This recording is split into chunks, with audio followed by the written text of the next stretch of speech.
Kamar da yaushe inda muka saba a dukkanin sati muna kawo wasu fina-finai wanda ya cancanta a ce masu kallo kuma ce masu bibiyan mu sun je sun kalli wannan fina-finai.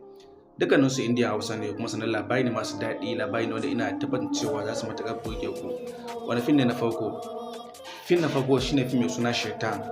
Wato Shaitan dai labari ne wanda na ɗaya daga cikin manyan jarumai ne amma gaskiya dai ban san sunan jarumin ba, amma gaskiya yana da fina-finai masu kyau sannan kuma labarin yana daɗi sosai domin labari ne da ɗauki babu daɗi wani mai shi zai fita a yau Lahadin nan. Sai labari na biyu wanda ya kamata a ce mun kawo muku shine fim mai suna Akan So. Shi ma dai labari ne na soyayya duk da dai ba lokaci mai tsayi, ba na so bidiyo ya tsayi da yawa ba sai na ɗauke ku tsawon lokaci na ta gaya muku labarin fina-finan ba.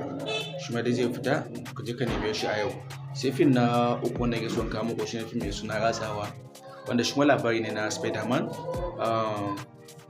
Ina ga Far From Home ne ko wanne ne ina ga, amma dai labari na Spider-Man kuma Spider-Man labarin shi na daɗi kuma sannan labarin sa na da kyau. Wanda yake son kallon fassara zai iya kallon sa, wanda kuma fassara baya burge shi zai iya rabuwa da wannan fim ɗin domin ba kowa ne yake son kallon fassara officially na American film ba. Wani kawai India in ba India ba kawai shi ya fi so ya kalli na wannan yaren, kowa da irin zaɓin shi. Amma in kana son kalla wannan fim ne zai burge ka. A yanzu na kawo muku fina-finai kusan kimanin guda uku kenan, wanda zan kawo muku na ƙarshe guda huɗun daga shi na gama iya da zan kawo muku a yau ɗin nan. Shi ne ya bayyana cewa ka kalli fim mai suna Gidan Jagwal. Labari ne dai na mata amma kuma labarin zai matuƙar daɗi kuma sannan zai matuƙar burge ku.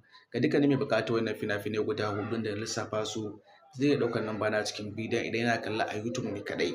Idan kuma a Facebook ne zai iya ɗaukar namba na a cikin profile, a TikTok ma zai ga namba na a cikin profile domin ku amince kalli wannan fina-finai cikin rahusa cikin kuɗi ƙanƙani.